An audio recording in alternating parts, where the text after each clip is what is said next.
सरकार ने स्वीकृत किए हैं, पुल का मतलब तो जोड़ने का काम करता है।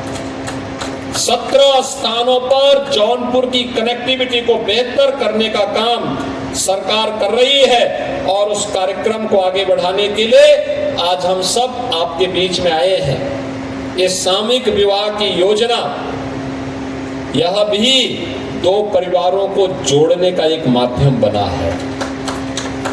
अगर सेतु भी 2 स्थानों को जोड़ रहा है तो सामूहिक विवाह की योजना भी 2 परिवारों को जोड़ करके एक अटूट बंधन के साथ जोड़ने का कार्य कर रही है। और मुझे अच्छा लगा कि मुख्यमंत्री सामूहिक विवाह की योजना इतनी लोकप्रिय तरीके से आगे बढ़ रही है।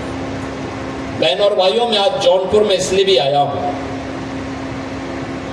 कि जौनपुर के नागरिकों के प्रति मैं आभार व्यक्त कर सकूं। खासतौर पर जब महाकुंभ प्रयागराज में मौनी अमावस्या के दिन बहुत भीड़ हो रही थी तो अकेले जौनपुर ने 40,000 बसेज को जौनपुर जिले में व्यवस्था दे करके उनके लिए भोजन आदि की व्यवस्था करके आतिथ्य सत्कार का एक अनुपम उदाहरण प्रस्तुत किया था। यहां का जिला प्रशासन, यहां का पुलिस प्रशासन, यहां पर बेसिक शिक्षा परिषद के रसोइया और यहां के वे सभी ग्राम पंचायतें और नगर निकाय धन्यवाद की पात्र हैं, जिन्होंने अतिथि सत्कार का एक उत्तम उदाहरण प्रस्तुत करके महाकुंभ की सफलता में स्वयं संबल बन करके उसे अपना आयोजन बना करके उसे सफलतापूर्वक आगे बढ़ाया। जब कोई बड़ा आयोजन होता है तो उस राज्य, उस जनपद विशेष का आयोजन नहीं होता है, सबकी सामूहिक जिम्मेदारी होती है। सभी लोग मिलकर के जब आयोजन के साथ जुड़ते हैं, आयोजन सफलता की एक नई ऊंचाई को प्राप्त करता है। कोई सोचता था 66 करोड़ 30 लाख लोग महाकुंभ प्रयागराज में आएंगे, कोई नहीं सोचता था। हम लोग जब बोलते थे कि बहुत होगा 40 करोड़ तक लोग आएंगे तो लोग हंसते थे, कहते थे देखिए ये लोग क्या सपना देख रहे हैं, 40 करोड़ लोग कहां आ पाएंगे, कुल 24 का 25 करोड़ तो यूपी की आबादी है, 40 करोड़ कहां से आ जाएंगे।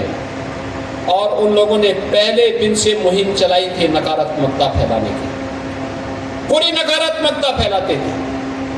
और मैंने तब भी कहा था जिसकी जैसी दृष्टि होगी उसको वैसी सृष्टि दिखेगी। इनकी दृष्टि ही गंदगी से भरी हुई है, नक्शे सिर तक जो लोग गंदगी से सने हुए हैं उन लोगों से अच्छाई की उम्मीद करना ये अपने आप में एक दुस्वप्न था और हमने उम्मीद में नहीं की थी। जब टीम के लोग कहते थे कि देखिए साहब ये लोग अनावश्यक रूप से नकारात्मकता पैदा कर रहे हैं, मैं कहता था इनकी नकारात्मकता देखना यह इस आयोजन की सफलता में सहायक बन जाएगा।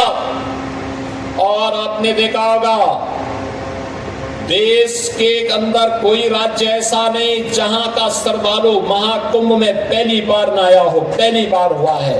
और दुनिया के भी 100 से अधिक देशों के लोग महाकुंभ में सहभागी बनकर के इन्होंने सारे रिकॉर्ड ध्वस्त करके साबित किया कि महाकुंभ प्रयागराज मानवता के समागम का सबसे बड़ा समारोह बन गया, सबसे बड़ा आयोजन बन गया, सबसे बड़ा पर्व बन गया।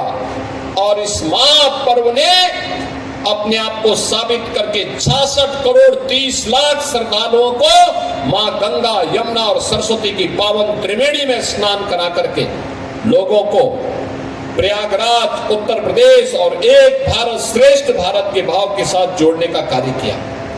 यही तो हमारी संस्कृति है। आस्था भी थी तो आजीविका भी थी। आस्था का सम्मान हुआ तो आजीविका वहां से स्वयं आगे बढ़ती हुई दिखाई दी।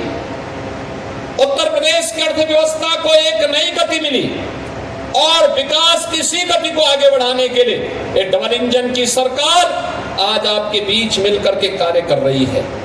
जौनपुर में बाबू उमानाथ सिंह मेडिकल कॉलेज का शुभारंभ हो चुका है। यहां पर पहले से ही शिक्षा के केंद्र के रूप में टीडी कॉलेज भी है और वीर बहादुर सिंह पूर्वांचल विश्वविद्यालय भी यहां पे काम कर रहा है। यहां पर एक से एक विद्वान इस सिटी ने और इस जनपद ने देश को दिए हैं, अलग अलग क्षेत्र में दिए हैं। जगत गुरु रामभद्राचार्य जी एक विद्वान संत हैं, दिव्य चक्षु हैं, विद्वान हैं, समाज को एक नई दिशा देने की सामर्थ्य रखते हैं। आज भी उनका मार्गदर्शन संपूर्ण सनातन धर्मावलंबियों को प्राप्त होता है। यही जनपद है जिसने प्रोफेसर लालजी सिंह जैसा वैज्ञानिक दिया था। यही जनपद है जिसने डॉक्टर कीर्ति सिंह जैसा कृषि वैज्ञानिक दिया। यही जनपद है जिस जनपद ने यहां पर अनेक ऐसी विभूतियों को दिया है। यादवेंद्र दत्त द्विवेदी, पंडित वासुदेव चतुर्वेदी जी, मोहम्मद जौनपुरी और हमारे गोरखपुर के सांसद रवि किशन भी तो इसी जौनपुर से हैं।